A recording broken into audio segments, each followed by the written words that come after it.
At Vibra Finance, we seek out the hidden gems in cryptocurrency. We will tailor your portfolio to work for you. Are you ready to transition your investments from traditional markets to cryptocurrency? Are your coins staked and earning interest? Are you overwhelmed with all the jargon in crypto? Is your portfolio underperforming and you want to reposition into consistent winning blue chip coins and viable projects?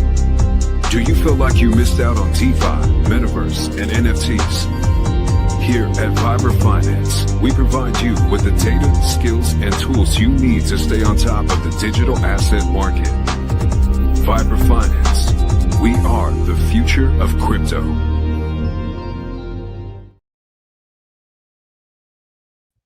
What's up, everybody? Welcome back to Vibraville. Hope you guys are having a great day. Kind of shitty start to the month, but you know what? This has been how it's gone for, I think, almost like a year now. Every single bullish month, we start off extremely bearish. The first week is down, people get nervous, and then everything seems to be all right. And I just have a feeling that we are in this last little dip here before we start to move.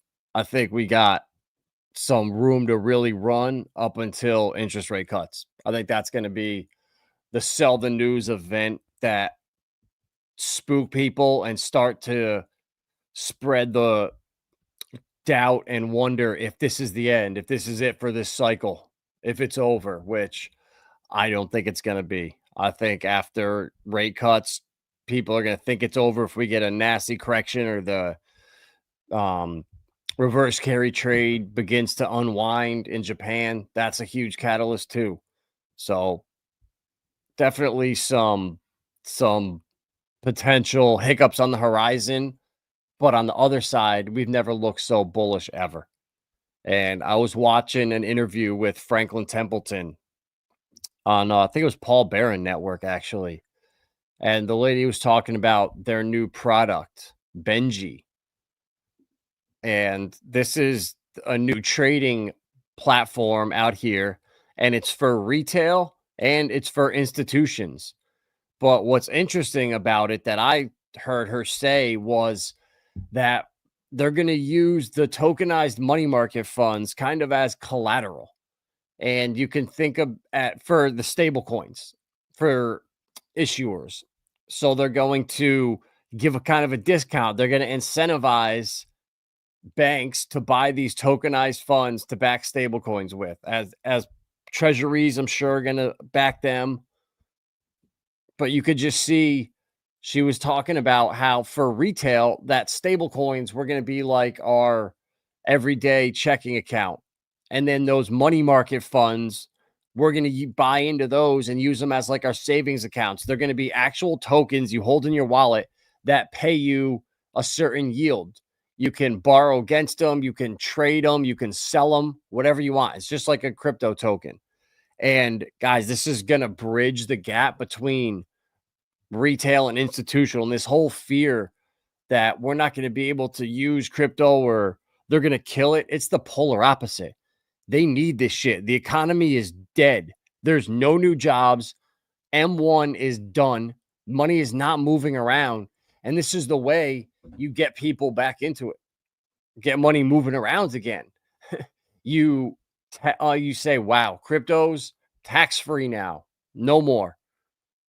And now everybody that's holding crypto on the side or in wallets that doesn't want to report it or whatever, you can now bring it and use it anywhere, put it to work, and no questions asked where it came from, anything. I'm sure as long as you pass KYC, whatever. But this is so incredibly bullish. And it's not coincidence that this platform, Benji, for retail and institutional investors launched right when regulations were passed. So I don't think that was a coincidence. So looking at the bubbles here, red day, not a big deal. GHX, a little bubble. But like I said, guys, ETH is on its last little dip. We had the 50 into 200 cross, and then we always dip down and retest it, and then we bounce. I think that's what we're waiting for here. But Qubic, there was some FUD out there today, and it's actually wild what happened, guys. Like, I didn't understand the depth that people go to steal money out here. So Qubic, we've been talking about them mining Monero, right? Well, there's a group of Monero miners out there that are bad actors. All right. They go out and they somehow take control. They're botnests. They take control of thousands of computers. And like my computer right now, they could be tapping into and using my extra data or extra power, whatever, to mine Monero. And so once Come From Beyond and Qubic started making it more profitable for people to mine Qubic, which mines Monero, why would you ever be against that? Well, he figured it out that he was getting DDoS attacked by these bot nests. And they're actually criminals. They're stealing power and people's computers, and they've mined like $3 million in Monero. And what's interesting is KuCoin is like 60% of the total volume that Monero does. So is KuCoin running bot nests out there to mine Monero on like, whatever, some corporation out there that has offices around the country. Every employee's got their computer and they infest all the computers and use the entire system to mine Monero. That way they don't have to use any energy. It's actually pretty brilliant, but highly illegal. So these guys here have been DDoS attacking Qubic all day. So stuff has kind of not been working right. It's been a little quirky, but we almost got there to 51% of mining, which is like an official takeover of the network. So they put up a huge fuss, but it's over. It's not going to sustain. Come From Beyond and Qubic are going to just absolutely go into beast mode from here, guys. When the game comes out that they're developing, absolutely nuts. And shout out Smoke Dog. What have I been telling you guys? That Ripple's going to become a bank. Kraken's going to become a bank. Coinbase is going to become a bank. No, it's not, bro, because Qubic's network is so powerful that we're using like 8% of Qubic's network to mine Monero. They want to eventually take over the whole thing. So instead of you mining Monero, you just start mining Qubic, which is more profitable. So you don't even need to mine Monero. Just let the Qubic do it. And if you really go back and you look into the early beginnings of Monero and CryptoNote and a failed project called Bytecoin, I believe, the founder was an alias named Nicholas von Saberhagen or Nicholas von Sandhagen or something like that. And rumor has it that that's Come From Beyond. So he actually is the founder of Monero potentially. And what's really interesting is sorry, where was it? Right here. IOTA, which is the second project he ever launched, is now starting to actually crush it. Where was that tweet? Because the stuff he builds, the technology is always ahead of its time. He's been working on Qubic for 15 years in the background. When he built IOTA, thinking blockchain was going to progress further, it's going to be used for AIs to communicate with each other. So he thought so far ahead into the future. When it launched in 2017, the world just wasn't ready for it. But right now, IOTA is, where's the tweet? He posted about it. But, oh well, I think I'm getting DDoS attacked now because I can't even freaking use Twitter. This is hilarious. But anyways, Smoke Dog with the Ripple Alpha. I've been telling you guys this. Ripple's going to become a bank. Coinbase is going to become a bank. Kraken's going to become a bank. Gemini is going to become a bank. And they're all going to... Yeah, exactly, bro. But it's a criminal organization that's mining. That's why they're fighting back. Because it's not... why would anyone fight back? If you were a miner of Qubic and you could move over to here and make more money mining Qubic or mining Monero, why would you not move over there? It makes no logical sense. If you were a miner, you could make more money, you would go where it makes more where the money is.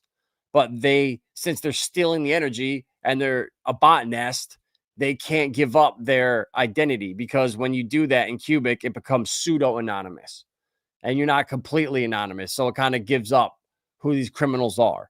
So they're gonna go away, bro. This is it. Like the scamming and the nonsense, all that shit is gonna start to get slowly weeded out as like the centralized IDs come. That's gonna be a great thing. Where in order to use these dexes, you gotta attach your digital ID to a wallet. So if there's someone out there scamming, they can see who it was. I'm all for that, 100%. But guys, Ripple and XLM are now incorporated into Visa's back end, to where the new Visa Plus app, I don't know where the ad was it. Oh, here was the real world adoption of IOTA right here. Sorry, I was on the wrong page, but Smoke talking about it. So this has come from Beyond's project that everyone called dead, a dinosaur project, a scam. It's now bigger than ever because the world is actually, the infrastructure is there. But Ripple right here is going to sneak into the banking system. It's where it's going to be collateral, guys. I think XLM too. So you own XRP and XLM and they go to $100 a coin, you'll be able to go to any bank and have complete collateral. Take a loan out for whatever you want.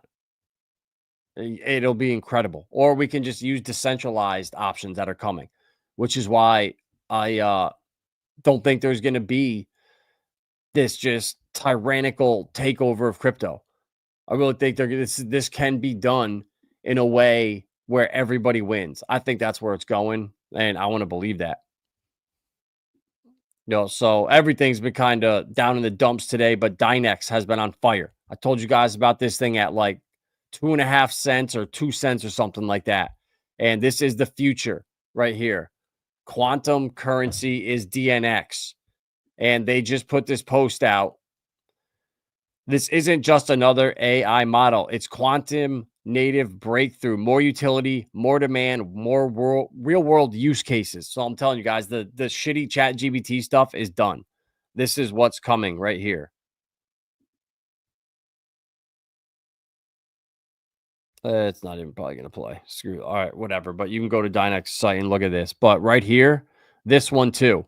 This is why we started pumping. Big news from Dynex Labs. The Apollo chip is coming. A patent pending room temperature quantum probabilistic circuit powered by entangled photonic entropy, designed for real world performance and scalable adoption. I don't know what any of that shit means, but all I know is this thing does not need to be at absolute zero. The amount of energy this thing saves is a fucking game changer. There's another company that I forget what company is in the stock world, in the quantum stock world. It's a $5 billion valuation, and Dynex is way better. This chip blows their shit away. This is like an $8 million market cap. So Dynex, guys, look into this. It's still at 8 cents right now. It dipped a little bit. It's a phenomenal project. I don't know why my internet is literally dying now. This is absolutely crazy. I can't use anything. Oh, thank you, Deck Screener. And there's a Dynex. Oh, all right. It's actually back over 8 cents.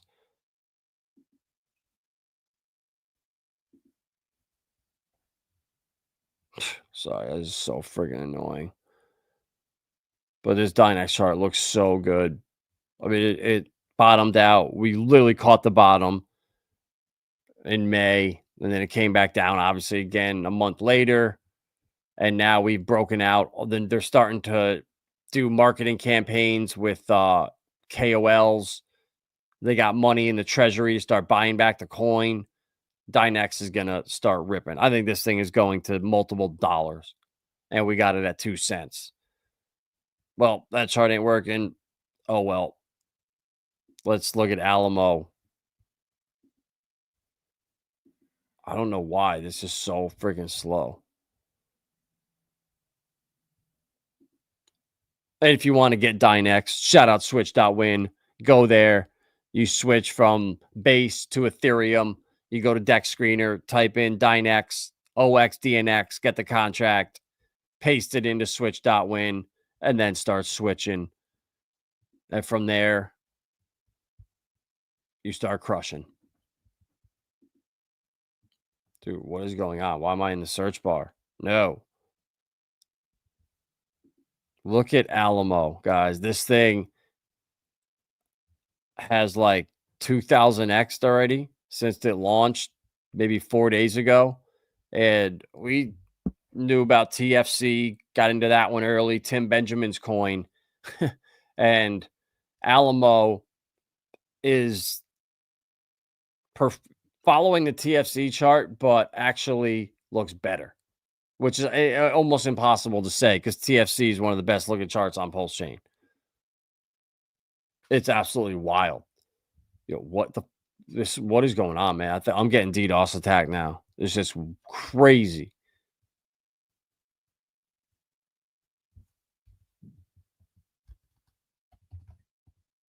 Let's see if Dex Tools is any faster.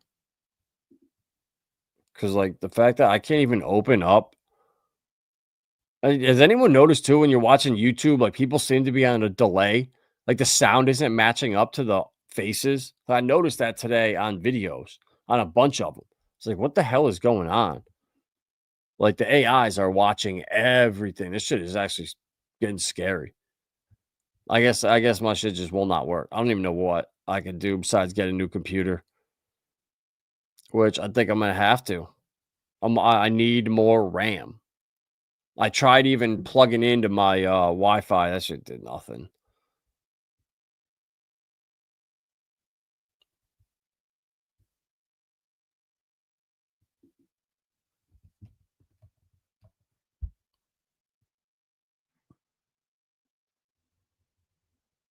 Dynex searching. This is like the internet when I used to use America Online back in like middle school. Where you dial up and hear that nasty near. It's just well, man, this is crazy. Man, this sucks. I literally can't even open shit up, bro. I don't know what to do. Honestly, let me try to cut my camera and share my screen. Wonder if that'll do anything.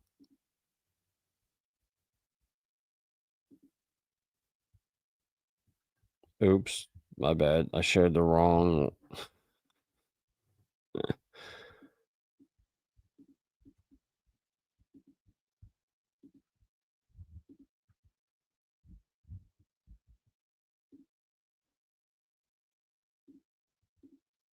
Oh, this shit's gonna work, man. This is crazy.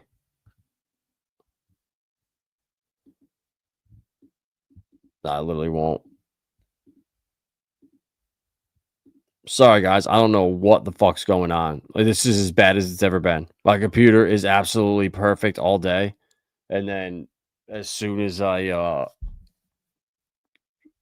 turn StreamYard on, forget about it. Look at this. It's still not loaded on my list. So, yeah, guys, I don't know what to tell you. You had the exit. Yeah, I even did a direct plug into Wi-Fi. Shit didn't do anything. Yeah, well, I direct connected. The problem is I have two inputs going in, one for the mic, one for the camera. And I don't think it can handle both. Hold on, let me try unplugging the camera.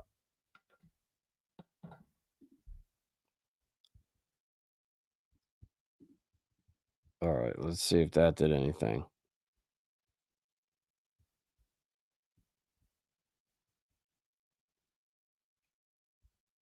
Well, a little better, it looks like. Come on, I want to look at Alamo. That's what we need to look at. That's all that matters right now. All right, looks like we're a little quicker. Clear your browser history.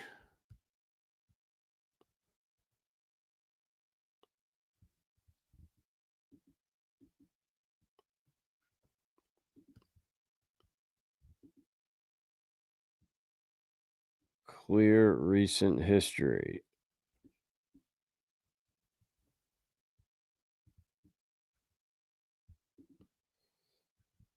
There's not one. Fuck that up. Here we go. Oh no, bro! I just lost my entire watch list. You gotta be kidding me. Well, we got the Alamo chart. Yeah, I did the speed test, bro. Internet's fine. Yeah. Yep. Did the speed test. Hey, bro, the crazy thing is this is a MacBook Air I got in late 2020. It's the M1 processor. It's like barely not even 5 years old. And it works absolutely perfect. I don't have anything on here, bro. I have like no apps whatsoever. I'm not using up any of the memory. It's literally when I go on the StreamYard and hit click live. It's the only time it happens. But I wonder if I can actually edit the settings and camera general. Oh, I can't cut the resolution right now. I was saying maybe I'll take it off high definition resolution for a second. The LG going on 2020.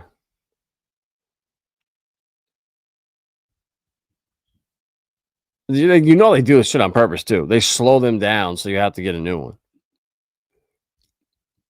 Man, I don't even know what my thing is. I think it's Vibra live stream.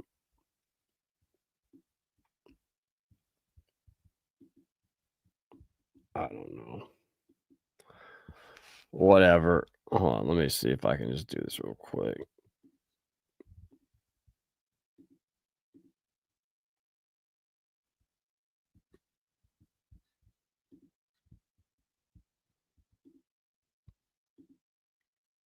Sign in. Nope, not that email. It's got to be another this one.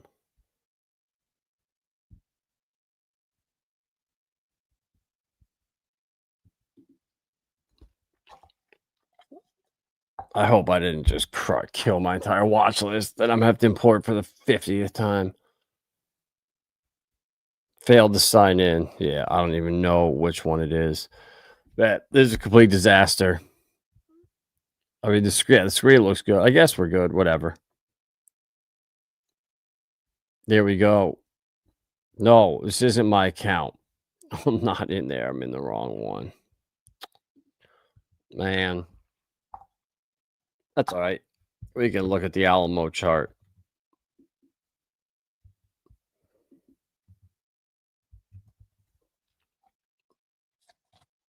God, this thing is on PulseChain. It's ripping, and it's going to feel like you're buying the top.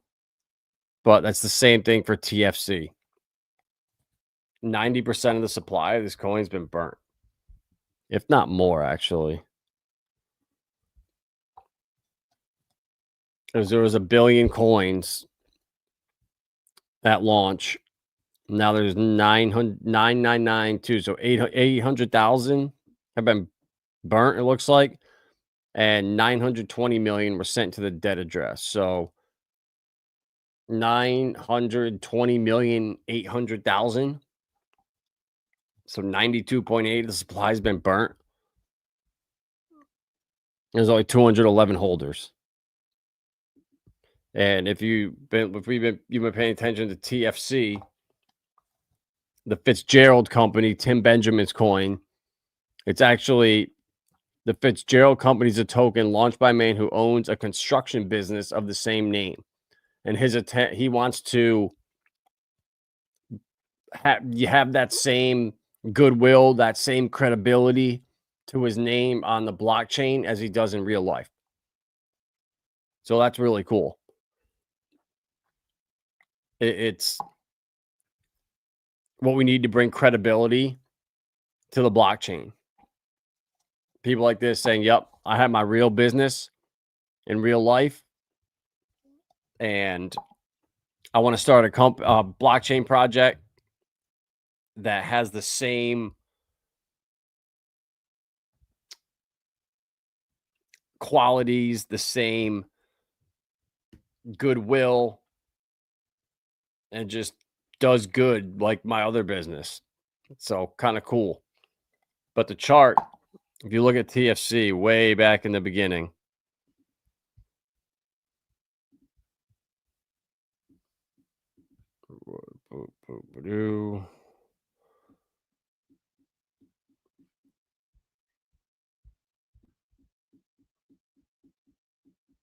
look at this thing. It launched, ran up to like 120, dipped down 60, 70%, and kind of then ran up, chop, and then broke out all the way from what's that, 50K to 800. So it did a 15x, dipped down to 550, and then shot up to 2.7 million, chopped for 2-3 days, shot up again. And man, this chart is absolutely crazy. So every time, if you were looking at it right now, you'd be like, oh God, I'm coming in and buying the top. But this thing has never gone down. And I don't know how this is different, but Tim said, you know, all of the holders are businessmen, are all his friends, and none of them is sold. They're all diamond hands, and they control all the supply. And that's kind of the same thing with Alamo. Well, I guess I'm gonna throw this on the watch list now, because Alamo is now paired deeply with TFC.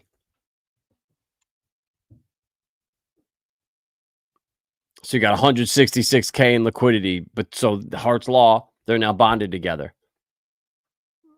And Alamo, I said, there's 92% of the supply is burnt. So this coin is going to kind of follow. Holy shit. Did we really? Oh, no, I'm pretty sure TFC is like a 40 million market cap. Yeah, 45. So you saw how volatile it was up to 8. And then this thing's at a $45 million market cap. So Alamo's still got a little bit way to go. But you can see once it got through the volatility down early, it's kind of just moved up into the right slowly. You know, I don't know if Alamo is going to do the same exact thing, but I hope. But it's going to, like, anytime you buy this, you're going to feel like you blasted the top. And only a $6 million market cap to 45, I'd assume, with the liquidity bonding and all the people that are going to start talking about it, streaming about it. I can only imagine Hart's Law is going to apply to these two. I guess we'll say that. Yeah, exactly. Imagine, and we exactly. Look at everything else on PulseChain is dead. Not dead, but I mean today, everything's in the red. Literally everything. Well, it's the whole market except I think GHX. Oh, we got Inferno up a teeny bit too. But man, Alamo is just stealing the show. I can't believe it's going to be 10 cents. Like, this is wild. You know, and look at this chart. Look at how consistent this is. It ran up and then back up. Ran up, dipped. Up, dip. So we should kind of come back down maybe to 5, 7, and then pump up again. So yeah, maybe if you don't have it, maybe wait a little bit until you can get a little drop. I would think we're going to come back down here again somewhere for sure. So really interesting. It's nice to see stuff pumping, stuff that your friends are building and involved with. That's doing really well. That means everyone and their friends are doing good and you're all winning together. And that's what I'm here for. I want everyone to win. B-Roots, nah, bro. B-Roots didn't know about Alamo. He'll be buying in soon. I think you know I'm pretty sure he's got TFC, but Alamo was launched stealthily, and I think only a couple sniper bots got in early and bought up supply, but I believe they're all out now. There might be one left that has a little bit. I'm not sure, but it's looking good, guys. I'm telling you, this thing. And TFC's goal is to 10 million X. I think they can do it. So now with Alamo bonded to it, it's actually, so with TFC, there's no tax on it. It's just straight up meme coin. Well, it's not a meme coin. It's a utility meme coin where it's the same principles and values that the Fitzgerald company has in real life. This chart and blockchain and digital version of it will be represented the same way, same professionalism, everything. And Alamo took that motto, burnt supply, but there's now a tax, a 0.5% buy tax and a 2% sell tax. And I believe it just auto LPs everything right into the TFC Alamo pool. So this liquidity pool with Alamo and TFC should keep growing.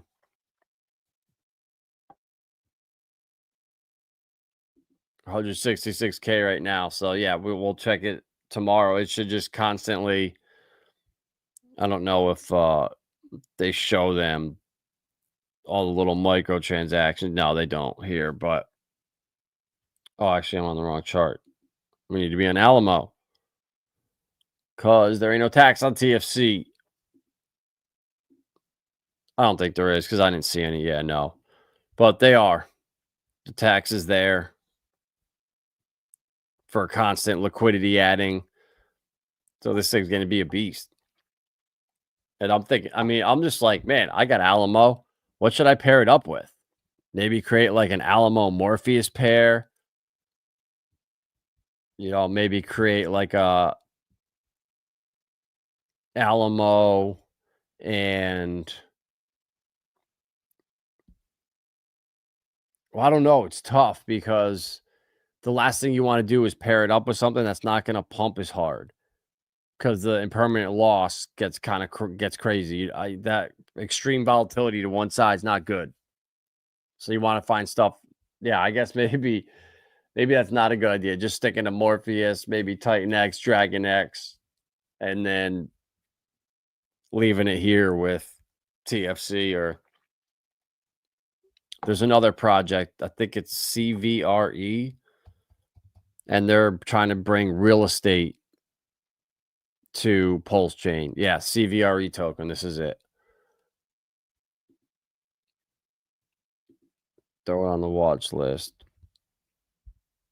It's really cool. What they're doing.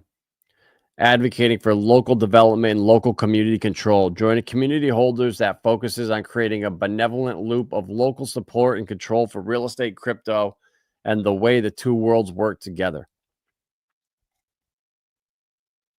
So these guys, this is what makes PulseChain legitimate. When I'm talking to wealthier individuals and they hear about all the stuff on the XRP Ledger and Stellar and Stronghold and all this stuff that's coming, and I'm like, yeah, there's PulseChain and it's DeFi, so people can use it and communities can, like, they don't really understand that. But when I can say, yeah, it's a private network where, you know, small businesses can trial tokenizing stuff and bringing it on the blockchain. They don't have to go full bore on these bigger blockchains. You know, you can do it kind of more in privacy and work things out and learn and grow on PulseChain. That's what we're more here for. And they understand that. And without these different projects here, it makes my job of shilling it to wealthy people hard.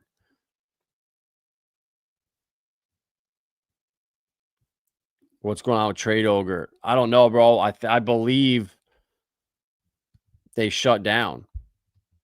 So you gotta. I've been using Safe Trade. That's their sister company. I used it last week to buy a little more Qubic. Safetrade.com. It works perfect in the US. No KYC, nothing. But Trade Ogre is just broken, bro. So Safe Trade's the last one left that I know of that's non KYC. But you can also try MEXC or Bitmart. There's a couple more on there. But I love how they have PulseChain on here. I think that's so cool.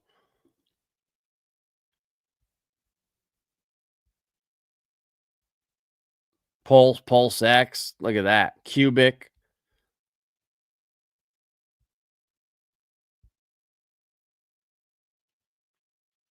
Yep. Love it. But that's where that's where I would go, Safe Trade. But make sure, guys, anytime you use these exchanges, make sure you send your coins off immediately. Don't ever leave them on there. It's the number one rule. And that's the other thing I wanted to talk about too, is how good the scammers are starting to get and the bots. So I'm in Jay Claver's Beyond Broke mastermind, and my credit card had a fraud alert on it. So it was like inactive for like 3 days because I didn't see the alert right away. So it took till the 4th day to get my card turned back on. So I missed the payment for the group and got kicked out of the Discord. So when I rejoined it, I got like 15 requests from friend requests from all scam Jake Claver accounts, obviously all scam ones. So I kind of went along with them to see how they are. And these bots are getting so good. Like, no matter what you say, they really do sound like humans now. If you say, "Oh man, I'm kind of new to crypto," oh no problem, man. I don't need any help. I'm a OG. Oh well, you can never take security too safely. Have you like they're really good, and especially on Twitter, when you get DMs, you cannot tell who's human anymore and what's AI. So if it, like the random messages in your inbox, if you don't know the person, you just got to ignore it, guys. I'm telling you, it's not worth it. Like no one's going to just DM you out of the blue trying to help you. It's not the way the world works. Orbit works for Qubic. Okay. I'll never heard of that one. How would you take profits from Qubic, say if it pumps, Safe Trade? No, it's going to be listed on other exchanges as it grows. Like this is like Tau on the early days. You couldn't get it anywhere. It was hard to get, and now it's everywhere. Qubic will be the same way. But for me, bro, I really think this is like the Bitcoin of the AIs out there. I think he's been working on this for 15 years. Every project he's launched has been successful. This thing is Qubic is either going to go to number one and be the most powerful AI project out there and take over everything with AI Garth when that comes out in 2027. So Qubic is a long-term hold. Even if it pumps this cycle, I might sell a tiny bit, but it's a long-term hold for me. Like I'm holding this for at least 4 years. Like if AI Garth is the one and it takes over and Qubic just keeps becoming deflationary, you don't want to be that person that says, "Oh my God, I had Bitcoin at $50 and I sold it all. I took tons of profits and never bought it back." Because this coin literally has that potential, bro. I promise you. He was involved with Bitcoin early. He was involved with Monero. He was involved with IOTA. He pretty much, I think he invented the smart contract or the ERC20. Like this guy is no joke. So I'm not even worried about profits this cycle, bro. Honestly, I just went and I locked up my entire bag for a year. So I can't touch it until next July. And I'm earning 0%. I just got scammed again. Unbelievable. I'm just kidding. My computer's so slow. But it averages like 20 to 21% every epoch. every weekly epoch, which is 10 days. And it's a year-long commitment. If you end early, you lose like all your rewards, but you get your principal back. So for me, bro, this is a long-term play. My channel here is I give you projects that are more long-term, where we buy them now before the price gets so high that it never comes back. You know, a lot of stuff on PulseChain, these other altcoins, they're going to dip 95% next bear market. So we'll be able to buy them back again. But these ones that are being used at scale, like Ripple, like XLM, like Stronghold, like Block V, guys, people are going to be shocked, and they're going to be pissed because they've been lied to and deceived. You know, people are going to just start to be, where's that video from Smoke? From Visa.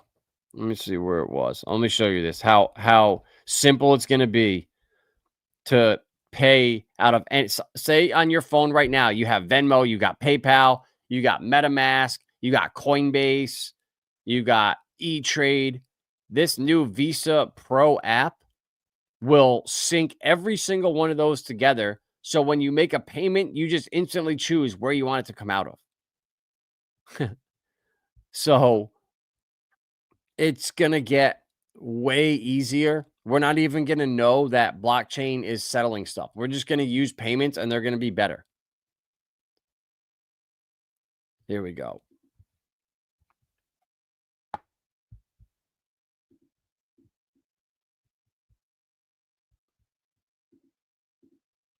And here we go. Pay and get paid more easily. There are many choices when it comes to payment apps, but having to choose between multiple apps with multiple balances could be yesterday's problem. Because with Visa Plus, you can set up one pay name in your preferred wallet and pay or get paid by friends, family, or acquaintances from whichever participating app they use. So when Lisa and her colleagues go out to lunch, Lisa pays the bill. And because their payment apps support Visa Plus, Lisa simply shares her Visa Plus pay name, which allows her colleagues to pay her back using their app of choice. No need to switch between payment apps. No additional app downloads or account setup required. No awkward follow-up texts. Easy. Since Lisa receives all of the money from lunch into one app, she has the money on hand for when she needs it. So when Lisa goes to buy a bike from Michael, Michael doesn't have to worry about which payment app Lisa uses. He simply sends Lisa his Visa Plus pay name and receives payment on his preferred app. No need to provide personal info like his phone number or email. Easy and safe. So whether you're splitting the bill, paying for a bike, or collecting donations for a local fundraiser, there's now an easy, convenient, and secure way to send and receive funds between participating payment apps with Visa Plus. That's Venmo, Stripe, PayPal. They're all there. It's going to be that easy to send money around. And we now have a special guest. The myth, the man, the legend has entered the building. And it's going to look like it's just you, bro, because my computer is just going crazy tonight. It's so I had to turn the camera off. No worries, dude. How you doing, man?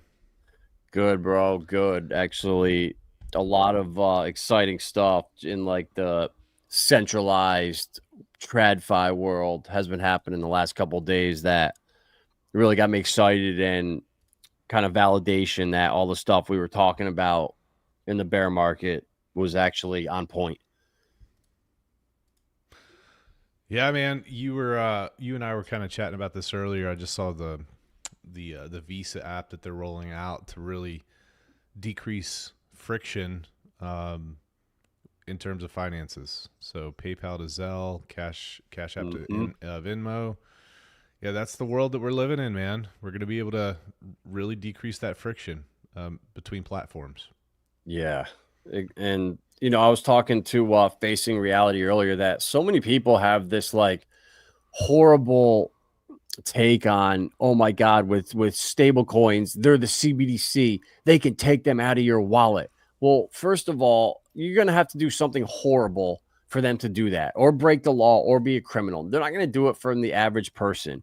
But right now, the system we live in is so corrupt. There's no accountability. Money disappears everywhere. I would sacrifice that little bit of freedom to have that clawbacks on the digital dollar if the system would fix itself and money went to the right places. There was no more just waste everywhere, and we could get this thing under control. I think that's fair for everybody. Yeah. I like that, man. And the biggest thing here is I think just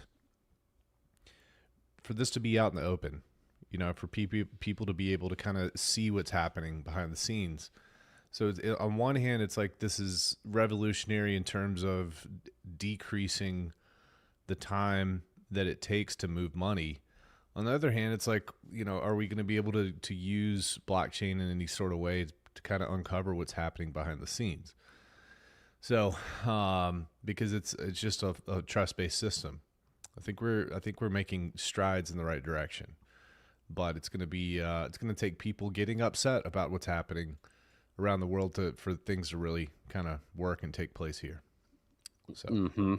Yeah, dude. And earlier I was talking about the Franklin Templeton, that app that they put out, this Benji app, where it's for institutions and for retail. And it's going to basically be a tokenized money market fund that's going to pay you yield. So that'll be like your savings account. And then you have your stable coins and your crypto or whatever. That's like your cash and your spending. And there's going to be debit cards that we're going to be able to get from MetaMask or from your Ledger or from Gemini, like wherever. There's going to be so many of them, so many different options that I think people just don't understand what's coming. So I'm really excited for it, bro. I don't think it's going to be this just horrible system that spies on everyone, takes away your freedom. I think they're going to use it to stimulate an economy where the velocity of money is at absolute zero. Everybody's broke. And what better way than to say, no tax on crypto? That means every single person who's got money on a ledger can now log into MetaMask and bridge into Fidelity or Franklin Templeton, and all that money can pour into TradFi seamlessly. I agree, man. That's what we're looking at. And that's what they've been building for 10 years now. And you've been one of the people that's been covering the best out of anybody that I know online. So keep it up, man. Appreciate it, bro. You've been crushing it lately now with Switch.win. It's every single week and month I hear it's just doing better and better. More people are using it. Is that still the case? Yeah. We continue to have volume growth, and we also continue to have user growth, which is exactly what we want here. And, you know, if you're going to go to Uniswap or something like that, why not just use Switch.win? It's got the same or better order execution. It's quick. It's a very nice UI on the website, very clean, and it works. It works very well, and you can switch between millions of different assets across Base and Ethereum right now. That's awesome, bro. I hear you use it. Bro, I've been using it. Yeah, I've been using it all the time for a while now. And I got it bookmarked everywhere. It took a while to just break the habit of going into MetaMask and just swapping inside there, or like inside Internet Money Wallet, just being lazy. But yeah, now only switching. Well, it's crazy because there's so many, like with Uniswap, for example, there's so many just hidden fees out there, you know, just like you dig into what they actually charge. It's okay. You've got your regular fee, and then you have like an administrative fee, and they're just running it like they're running like a DeFi centralized bank, if that makes sense. So they got to get theirs. They got overhead. And where's that money go? Money doesn't go back into the community. That money goes other places and makes other people very wealthy. So why not just keep it in the community? If granted, it's just as good. It executes just as well. Everybody wins, and it's just getting people to break that habit and that comfort. But everyone that I talk to says once they started using it, they have never looked back. And I hadn't had anyone reach out and say, "Hey, bro, I'm having problems swapping, or this isn't working." It seems like all the little kinks with the tax tokens and everything has been worked out. And if you're doing a smaller transaction, just crank the slippage up to 4%. Yeah, that's the only complaint we get is sometimes with smaller transactions or transactions with very exotic pairs that just launched. Sometimes the solver network with CowSwap, they actually won't pick those up, and Switch is tapped into that network. So with those, yeah, just crank the slippage up a little bit, or maybe just buy a little bit more. We're not trying to make fees off you guys. I'm just saying if you want the Switch to go through, then that's what you do. Definitely. Yeah. Yeah. So, bro, what are you thinking about this Alamo? Look, like here we go. We got a nice dip now. Honestly, this is needed so people can get in. Yeah, it's real nice, man. You know, maybe I could bring this up because Yeah. before I got on screen, I responded to this. I'm not going to pull my screen up. Let's see here. You know, somebody said, yeah.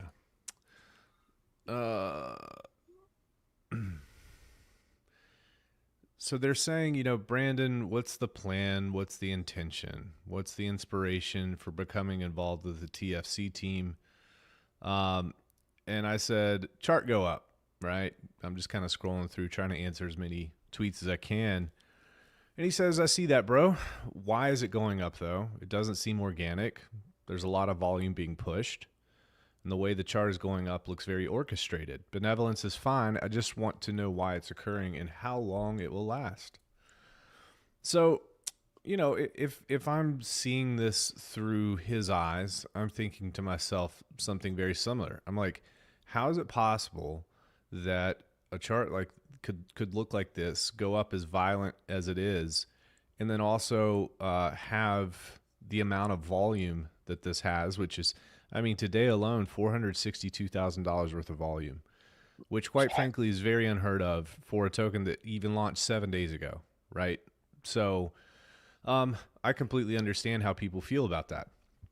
So here's the thing. Like, I think that what the first thing that we did was just, if you go to Tim Benjamin's YouTube channel, he outlines exactly how he launched TFC. And literally all we did was just copy his launch strategy with very minor modifications. And we did it with the tax token. So we didn't launch on pump.tires. But the key here is just on pump.tires, for example, you can buy 80% of the supply before you launch. People don't kind of realize that, but you can. So if you hold a majority of the supply and you've got vested interest in this in your token, and that's kind of what happened with Alamo. So you have a huge amount of supply that's 92% has been burned at this point. Let's look at the liquidity pool here. How much liquidity? Scroll down a little bit. There's 677,000 Alamo left in that liquidity pool. So when people see these small buys, they're like, how's the chart going up so much? It's because the liquidity is so small, folks. There's only 677,000. And I think that's like 6% of the total circulate, like total supply at this point, which is around 50 to 70 million, somewhere in that, or 80 million, somewhere in that range, out of a billion. So it's like, it doesn't take much for like a $300 to $500 buy. You're going to see the price go up a whole lot more, you know, rather than a token that has half of its supply and liquidity. So that's another thing too. The other big thing here is it's a tax token, and there's a lot of things going on. One thing that I noticed right when we launched is TFC has pools set up already. I think they had LUSD, they had Rat Pulse set up with it already. And then when we created our pair, we started with $1,000 worth of Pulse in Alamo, and then $1,000 worth of TFC in Alamo. And right from the start, we saw somebody that was arbing the differences. There's some bot that's on there. This is not owned by us whatsoever. I think it was probably already pointed at TFC. And every single purchase, they're arbing the slight differences in between the pools. So every single buy, you've got somebody that's doing that. That's increasing volume. You've got people that are from outside these liquidity pools and other parts of PulseX that have liquidity pools set up. When somebody comes to buy, you know, Hex, for example, the router could say, oh, well, if I swap Hex for this and then this for Pulse, and then bring this back and swap it and then bring it back to Hex, it's actually a cheaper price to go through our pool with Pulse for one of those hops. So what you're seeing is also outside bot activity that's finding the best possible route to get people the best prices for their tokens. That's also coming through these pools too. On top of the fact we've got people that are buying and selling. So then that's a lot of liquidity. On top of that, they will degen and they will ape into anything without understanding it. So I just think that the fact that Alamo's been trending for the past 3 or 4 days at the very top of all of PulseChain, you know, people see that on Deck Screener, people see that on what's the other one you use a lot? CoinGecko and Dex Tools. So it's just one of those things, man. So, you know, we just had a guy, I think he sold about $4,000 worth. And let's see how long this guy was holding. I'm actually curious. Let's just do a quick analysis on this. So $4,000. This guy has sold $17,500 total. This is not a honeypot, folks. People are selling every day and they're making a lot of money. Person probably doesn't have much supply left here. But when did they buy here? Let's find out when they bought. 4,000. We'll sort. Yeah, so this person bought at 2 cents, and they bought $246,000 worth, which ended up being 300,000 worth of Pulse, and 246 4 times 360. So, you know, they made like a 2.5x on their money, and now they're completely out, right? So it's like people are buying and selling, and these are pretty big chunks of money, so that increases volume too. And it's perfect. It's a perfect little system. That guy that just sold, he just, he got taxed 2% on that sell. Mm-hmm. That 2% goes straight back to liquidity. That's why liquidity was able to build from $1,000 all the way up to 92K within that short amount of time there. And that's just one pool. It's not the other pools. So it's probably close to $200,000 to $250,000 of liquidity across everything. You just have a lot of people that care about the token. The TFC team loves the token. They're diamond-handed.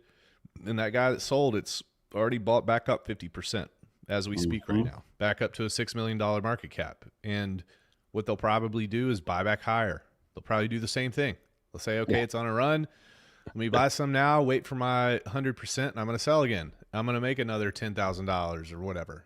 Guys, it's just the market at play here, and it's a beautiful system paired to an absolute titan, okay? And that's TFC, and TFC speaks for itself.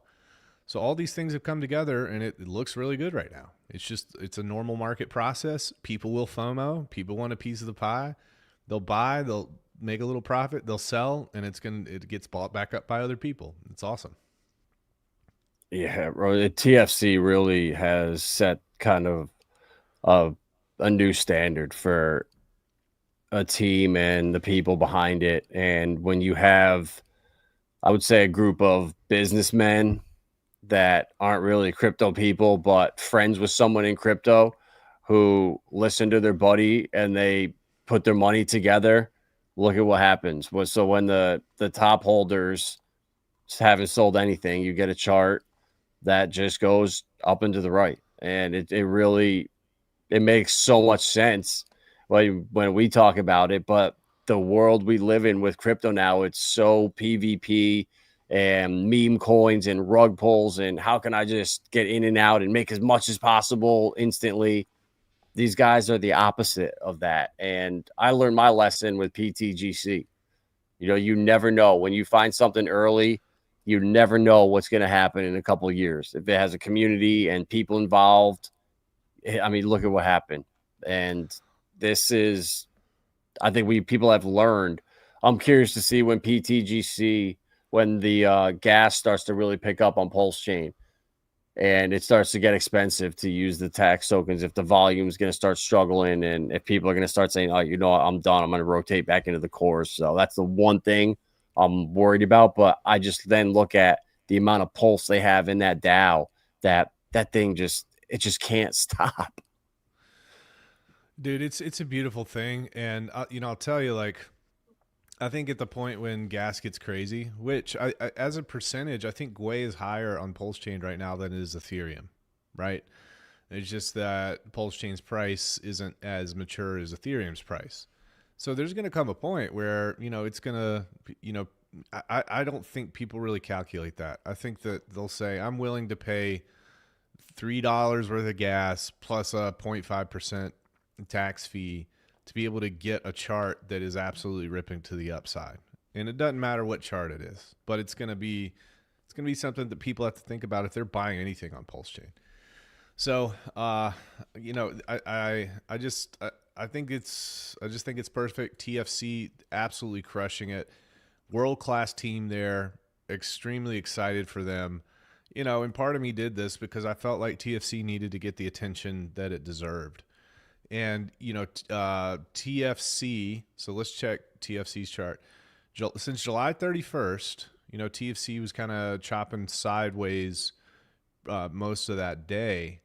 And then when Alamo launched, the day that Alamo launched to now, TFC is up 68%.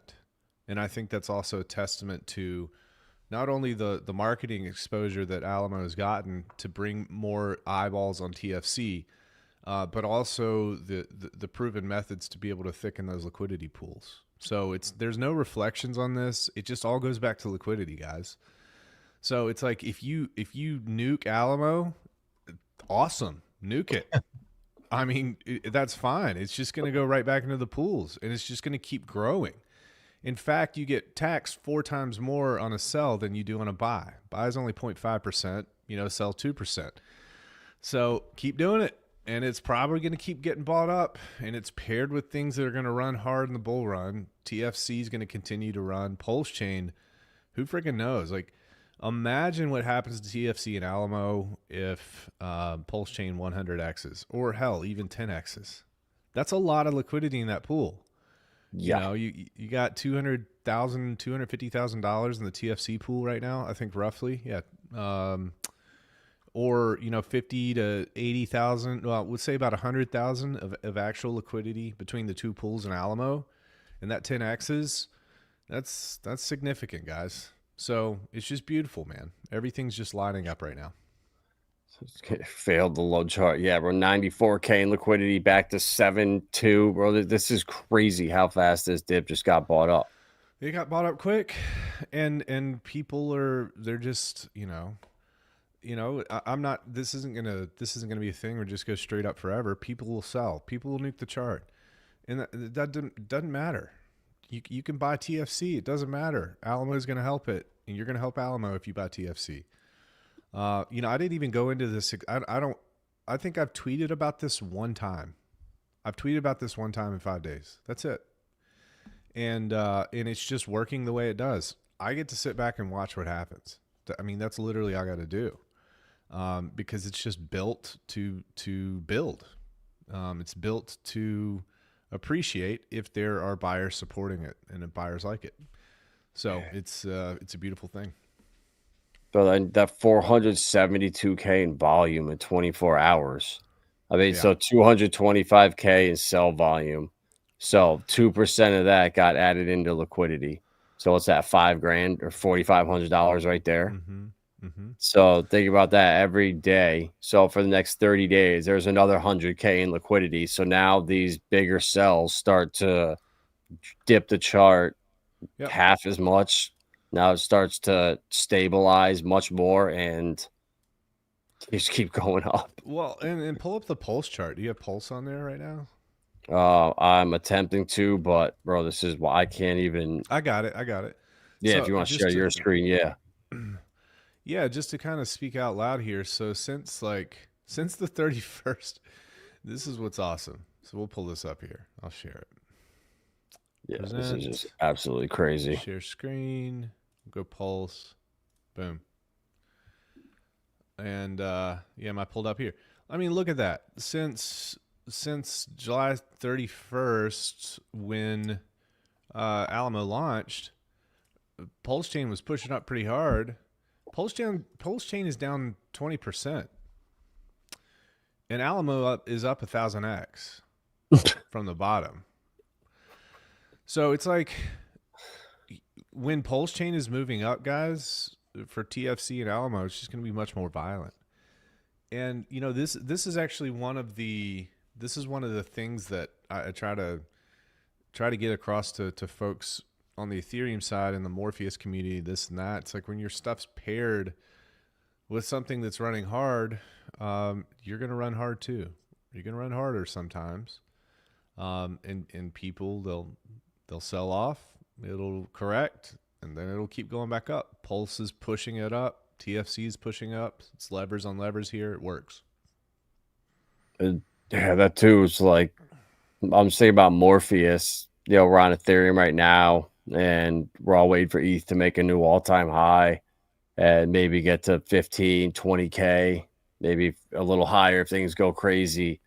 And you look at PulseChain on the other side, you're like, damn, well, PulseChain could do 100x. Man, why don't I'm going to start actually just taking some of my Morpheus, bridging it over to PulseChain, and now pairing it up with Alamo and TFC and this brand new ecosystem that I think the bots are going to be more friendly to, because it's not the 5 and 6% tax. It won't be as expensive, I believe, to transact too. Yeah. So yeah, like US dollar wise for sure, and that's, you're seeing a lot of projects on Ethereum do that right now. They're starting to bridge over because they're starting to understand like what's coming down the pike here. And some people, they say, "Oh, you're a sellout." I'm like, dude, it's the same token. It's wrapped. It's on another chain. Tell me the downside of grabbing price appreciation on another chain. And like, what if you were to move a majority, over 50% of your liquidity, over to the other chain, and that native asset, that native chain's coin starts just ripping? You're going to get that. Then you've got arbitrage opportunities, and also I think it decreases sell pressure, because when people have to take more than one action, they get lazy. They're not going to want to do that. So if you bridge your stuff over and stuff's running, they may not want to bridge it back. They may not even understand how to arbitrage. You can use ChatGPT if you need that. So yeah, it's just like, bottom line here is there's just so much opportunity right now. You know, with the interest rate cuts that are probably going to happen pretty soon. And yeah, people right now, they've rode this up for the past couple days, and you're going to see some wallets that have a big amount. They're going to get out, and they're going to give their supply back to people who want it. But that's just market dynamics. That's just how it works, and we don't care. It's nice to go up, but we're getting the taxes on the way down. Yeah, 100%, bro. Yeah. It just opened and too, for people that are kind of against it and they're like, I don't want the whole pulse thing, I'll just stick to ETH. And it can actually benefit you tremendously with price appreciation if people move over there and then the price starts skyrocketing over on PulseChain. You might want to bridge over to PulseChain, swap over there for wrapped ETH, and then bridge it back over. And now you just arbitraged a huge difference. So it can actually entice people to come over. And yeah, bro, I thought it early on when Dynex was starting to grow and new projects were coming that, man, we need to migrate this and join into PulseChain and all become one community. I mean, and most of this is like, it's just weird. It's like, I hate to use the word tribalism because everybody uses the word tribalism, but it's like, guys, go do for your project what's best with your project, you know, within the confines of the guardrails in your community. But if you have somebody that's like, no, you're not going to go over there and make your token holders happy, that just doesn't seem right, doesn't sit right with me. So the opportunity is on PulseChain. I've said it for so long. That's really what I believe. And just kind of see what happens here. Yeah. I'm excited, bro. I want to believe that ETH got the gas thing handled for now, to where it's not going to be what it was last cycle, where you're spending $100 to do a swap. Yep. So I feel like that'll be better. But PulseChain, bro, it's just where it's at. The ETH has now become a Wall Street coin. And I think that'll be easy to sell people in DeFi. You know, that moving over to PulseChain is real DeFi now. Look at how much is going on here. There's so many more. I was talking about that before you jumped on with CVRE. And the Fitzgerald company, actual real businesses trying to bring that same quality, that same reputation, that goodwill to the blockchain. Like this, it makes my job easier showing people PulseChain that like wealthier guys that don't want to take as much risk. It's like, oh, you know, there's this chain out here that can do real well. Well, why? Oh, and then you tell them, but now that, oh, there's a lot of people built on here with small businesses and they like the idea of privacy and not, you know, the centralized crap you have in the mainstream. So I just love everything that's going on. And I feel like that migration is just inevitable. Yeah. Yeah, man. You know, one of the things that I said is like, is there any other blockchain out there that is representing the bastion of freedom and liberty, probably like PulseChain has?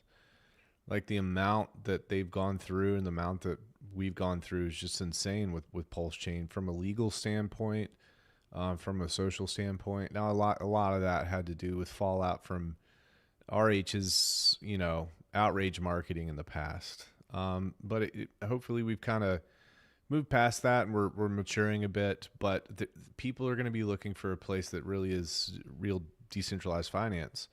I think PulseChain's the only place, man. You know, Monero, and we know what's going on with Monero right now. Did you cover that already before I got on here? Yeah, dude. Well, so I don't know about that, about like anything with legislation wise, but the DDoS attack stuff today, Yeah, that was happening. So that is a direct. So it's botnets that are doing it. yeah. So what come from beyond, the Qubic founder has now made it more profitable for you to just mine Qubic. So come over and mine Qubic, which is mining Monero. It actually is a win-win. Yep. Or you can, I believe with Qubic, you could still mine Monero and it's more profitable. So there's no reason to not come over and join this. And the reason they're putting it up against a fight is because it's an illegal botnet that is stealing computer power from corporations in America, or I think it's all Windows computers. And they're mining Monero through, like, you know, Amazon's empty network space, and it's like $3 million they've mined so far. Yeah. And the number one volume exchange, 60% of all Monero volume is done through KuCoin. So I wonder if KuCoin's the one deploying those bots. It's interesting. I posted something a while back, and it was about Ethereum, and some of the FUD that's out there with Ethereum is that Ethereum has what, $300 billion or $200 billion worth of stable coins that's on the Ethereum network. And you can kind of think of Ethereum as kind of like a vault, right? And you've got these validators that are protecting that 300 billion. Now, what do I say by protecting? You got to have enough validators to make it economically disadvantageous for a 51% attack on the network. So if you don't have a ton of ETH staked, you don't have a ton of validators, then you've got a whole lot of money that's locked up on a chain that is vulnerable because the security is really, really crap at the bank. And that's kind of what we're looking at. If it doesn't cost a whole lot of money for a bad actor like North Korea with, you know, botnets or, you know, being able to stake ETH to come in, if it's not like hundreds of billions of dollars or tens of billions of dollars, it's like there's a risk that they could come in, 51% attack the network and take all of those stable coins off. So when I heard about what was happening with Monero, I kind of thought that was probably a similar situation where they got 51% attacked because it was within the financial means of a bad actor to be able to pull it off. It wasn't too expensive for them to be able to do that. So that's always an issue. So I think what you're going to see these companies like USDC and USDT and maybe others, venture capitalists, they're going to come in and they're probably going to start staking a lot of ETH to be able to make the network more secure. So I know some of this kind of, that's a pretty deep concept for like regular users to think about, but I outlined it in a tweet a while back, so feel free to take a look at that. Yeah, and that's the thing. Like that's where, like today, the Monero, they made it seem like Monero was the one that was, getting attacked or whatever. But it's they're not getting attacked at all. Qubic has been the number one miner of Monero for a while now. This was the plan. Instead of waste until their AGI is ready in almost a year and a half, they have such a huge network with so much power, they can use it to just a fraction of it to mine Monero. And if you go back to the early days of Monero and Crypto Note and I believe Bytecoin, was it? The founder was Nicholas von Saberhagen or whatever. And I was going down the rabbit hole, and there are some very strong ties that come from beyond is actually that person, Nicholas von whatever. Yeah. So, dude, he's rumored to be Satoshi. Like Chris was going down the rabbit hole when we first found it last February or March. And he pretty much was like, dude, I really think this guy's Satoshi. Like there's a very good chance. And it just sounds crazy. But then you look at IOTA and that project now, he built that in like 2017. 10 years later, his project is going to actually start getting used because the AIs are now communicating with each other. And that's what IOTA is. It's basically a technology that allows them to transact with each other and communicate. And it was just so far ahead of its time. And this was not malicious at all. What they were doing, it's all part of the plan. This malicious mining group from Monero doesn't want it to happen because they will either get exposed and their criminal ring is over, or they get taken over, 51% attacked, and it's over either way. So they're just fighting a losing battle, and inevitably Qubic is going to swallow up all this. They're going to move over to Dogecoin. They're launching a game that's burning coins. They have the QCap things that are shares where they own different projects in the ecosystem, and they own a bunch of Qubic, and it's basically a share that pays you Qubic every week. So, dude, there's so much happening in this ecosystem. Like, I can't even keep up with it all, but it's incredible. It is, man. It's so interesting to watch. It's interesting to watch people take advantage of opportunities that are out there in the market. And by opportunities, like, for example, if something isn't secure enough, there's going to be a bigger fish that comes out there and takes everything. And there's so many different creative ways to be able to do that. And it doesn't have to be malicious per se. But we see that constantly. I think it's super cool that you've been covering Qubic for so long and keeping us in the know, because there's very interesting things that are happening over there for sure. So, yeah, keep up the good work, man. Appreciate it. That's the thing. You just never know with these projects. You've got to find stuff early, and you gotta believe in something. You gotta see something that these guys could make a dent in the future. They're going after something where if they can achieve this, it's going to be massive. So that's the stuff I like to go after. But yeah, bro, it's exciting. So I'm going to break some news here, and I'm going to tweet about this here shortly, probably. There's a very high chance, not 100% sure, but the Staker web app is probably compromised. Okay, so yeah, so Gnosis say people that use Staker.app, I probably would not interact with it right now. I'm gonna collect all the information. We basically had a client that it looks like that he got compromised potentially. So I need to verify that, but I would, if you're thinking about using that anytime soon, you probably want to not interact with the web app. Dude, I just unstaked 3 days ago. I ended 4 stakes on ETH, and I forgot about some on Pulse. So I claimed my Hedron. I ended all my stakes, but my Hex didn't show up in the wallet. So I had to go and log into Gnosis Safe, and in Gnosis Safe, it actually has hex on there. So I was able to send it out. But on PulseChain, I have like Uniswap in there. I have some Chainlink, and they don't have them, in the wallet. So there's no way to send them out.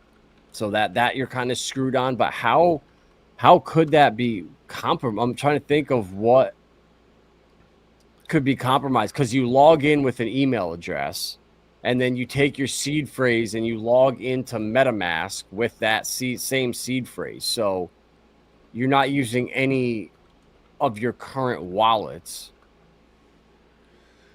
I don't want to go into the details of how it potentially is being done, because I don't want anybody to hear it and do it to other people. But I'm going to collect all the information and make sure that I've got all the facts and details. But this person came to us probably 2 hours ago, and we're digging into it, and it doesn't look good right now. So just be careful. I'll if I'm completely wrong, I'll definitely put out the all clear. And I'm not going to say that. I'm not going to say who it is. Obviously, we'll definitely not do that. But just be careful. And it's moneymakers at Staker.app, potentially. So be careful with the web app. Damn, yeah, I literally just used it, but fortunately I have a separate Chrome browser just for that, where I loaded a separate, like, reloaded MetaMask in there. So I've only put that seed phrase into MetaMask, and then I don't have any other crypto stuff in that browser or anything. So and I just unstaked a couple for one of my clients. Like, I've done it for probably 3 people in the last couple weeks. Yeah. I'll give some more information, but just don't do it right now. I'm going to try to dig into this a little bit more and see what's going on. So there's no other ways that if you had to stake through Staker app, you can't put that through. You can't get into Hedron's website and claim them, can you, through there? I don't think so. Or Icosa. Now, let me be very clear with people. I was never a user of Staker app. So I can't speak as intelligently as other people, but I've got my guys looking at it, so I'll let you guys know. But it's definitely a red flag right now. Bro, that's bad for me, because 80% of my stakes are through there. Well, I'll let you know. Yeah. Well, we'll keep our fingers crossed. Appreciate the heads up. So yeah, guys, and you have hex stakes on Staker, the web app. Do not use it for now. And man, maybe someone will be able to build out a different kind of front end or something. Who knows? But that sucks, bro. That really does suck. Yep. Yeah. Sorry I had to break this here. Hey, dude, that is what we don't want people to get wrecked. Yeah, exactly. Potentially. Yeah. Exactly. Yep. Yeah. Played for Morpheus on Pulse pair. I would love to see it. Moneymakers, you can do it right now. If you take Morpheus that you have on Ethereum, you go to PulseChain, bridge.pulsechain.com, you can bridge your Morpheus right over, and I think there's a liquidity pair already there. You could just add to it. Yeah, it looks like somebody set up a liquidity pair, and it looks like anybody can put $250 each way, and just kind of put it in there and start building it slowly. So if you want to, you can. It's there, and the community is free to do that. Oh, this stupid MORPH. There we go. So we got 1.3K in Wrap Pulse, $360 in PulseX, $130 in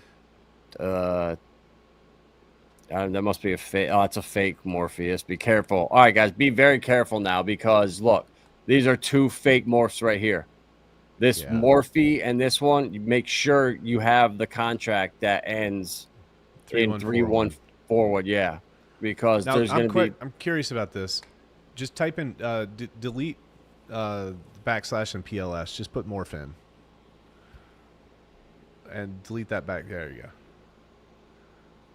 go. And so the price on Ethereum right now is around 6052.